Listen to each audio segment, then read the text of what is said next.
frère, ma soeur, l'apôtre Paul n'a pas laissé son passé de persécuteur de l'église le détruire. L'apôtre Paul est resté concentré sur la vision que Jésus lui a donnée. C'est pourquoi il dit aux Philippiens que je fais une seule chose, pas deux, une seule chose.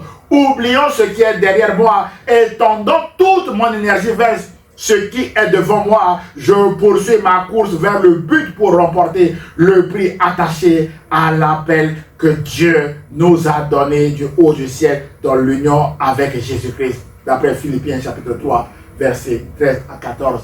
Et vers la fin de sa vie, l'apôtre Paul dira au jeune Timothée que j'ai combattu le bon combat, j'ai achevé la course et j'ai gardé la foi. Désormais, le Seigneur Jésus me donnera ma couronne. Waouh! Il a achevé la mission que Jésus lui a confiée parce qu'il était resté concentré sur la vision céleste. Mais bien aimé Seigneur, il ne s'est pas laissé emballer par tout ce qui était derrière lui de mauvais. Mon frère, ma soeur, il est très difficile dans la vie de faire plusieurs choses à la fois parce que l'on peut se disperser facilement. C'est pourquoi l'apôtre Paul dit qu'il fait une seule chose et qu'il concentre toute son énergie sur ce qui est devant lui et ce qu'il a à faire. Mais bien aimé Seigneur, l'apôtre Paul a achevé sa course parce qu'il avait concentré toute son énergie sur ce qui était devant lui et non derrière lui. Mais bien aimé Seigneur, mon frère, ma soeur, vous ne pouvez pas disperser votre énergie à la fois sur ce qui est derrière vous et sur ce qui est devant vous, mes bien-aimés. En effet, vos échecs du passé peuvent vous faire peur et vous empêcher d'avancer vers votre destinée. Les malédictions du passé peuvent vous rattraper si vous avez constamment le regard en arrière. La gloire du passé peut aussi vous détourner de votre appel, mes bien-aimés. C'est pourquoi Jésus a dit en Luc chapitre 9, verset 62, que quiconque met la main à la charrue et regarde en arrière n'est pas propre au royaume de Dieu. Dans le royaume de Dieu, quand on met les mains à la charrue, on ne regarde pas derrière, mes bien-aimés dans le Seigneur. Mon frère, ma soeur, votre vie est devant vous. Votre avenir est devant vous. Le meilleur est devant vous avec Jésus. C'est pourquoi faites une seule chose, pas deux, une seule. Oubliez ce qui est derrière vous et concentrez toute votre énergie sur ce qui est devant vous et avancez avec Jésus-Christ. C'est alors que vous verrez la gloire de Dieu. Parlons du passé. L'ancien président Nelson Mandela Madiba, qui a passé, mais bien entendu dans le Seigneur, 27 années en prison avant de devenir président de l'Afrique du Sud, a dit ceci sur le passé. Je cite, le passé est une riche ressource sur laquelle nous pouvons puiser pour prendre des décisions pour l'avenir. Mais il ne dicte pas nos choix.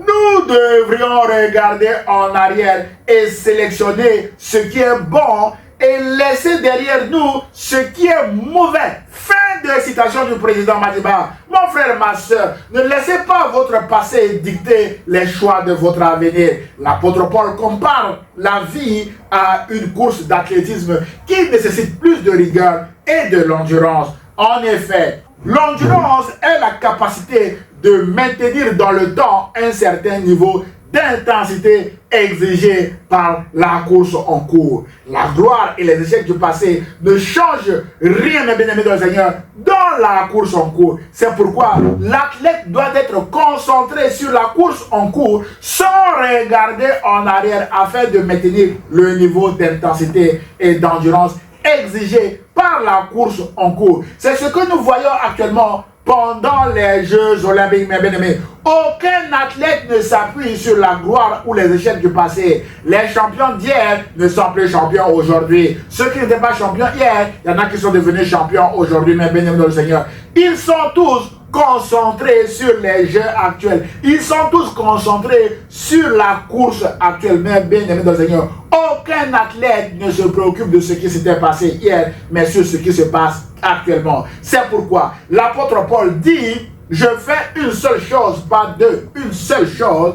Oublions ce qui est derrière moi et tendons toute mon énergie vers ce qui est devant moi. Je poursuis ma course vers le but pour remporter le prix attaché à l'appel que Dieu nous a adressés du haut du ciel dans l'union avec Jésus-Christ. Waouh!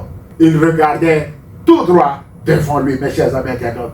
Frères et sœurs, concentrez toute votre énergie sur ce qui est devant vous et poursuivez votre course, votre appel et votre projet. Ne vous laissez pas distraire par ceux qui vous critiquent nuit et jour à cause de votre passé. Ne vous laissez pas distraire par ceux qui vous calomnient jour et nuit à cause de votre passé. Ne vous laissez pas distraire par ceux qui vous jugent et qui vous rejettent à cause de votre passé. Ne vous laissez pas distraire par ceux qui veulent vous retenir dans votre course, mes bien-aimés dans le Seigneur. Rappelez-vous que l'apôtre Paul a dit, je fais une seule chose, pas deux à la fois. Vous ne pouvez pas en même temps vous concentrer sur votre course, sur votre projet, sur votre ministère et vous préoccuper de ceux qui veulent vous distraire pour ralentir votre course. Mes bien-aimés dans le Seigneur, regardez devant vous et avancez avec Jésus parce que le meilleur est devant vous. Frères et sœurs, écoutez ceci.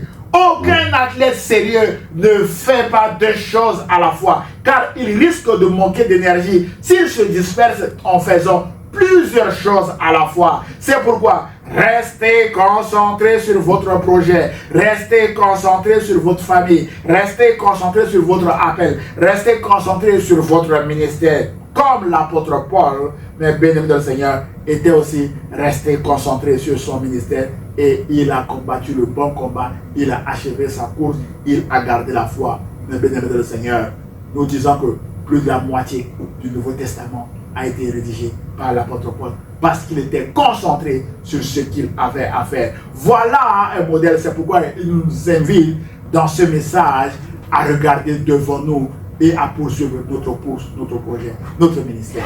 Voilà le message que le Seigneur Jésus a mis sur mon cœur et que je partage avec vous. Mon frère, ma soeur, mes chers amis internautes, si vous avez aimé le message, merci de le liker, de le commenter et de le partager à vos proches. Que Dieu vous bénisse.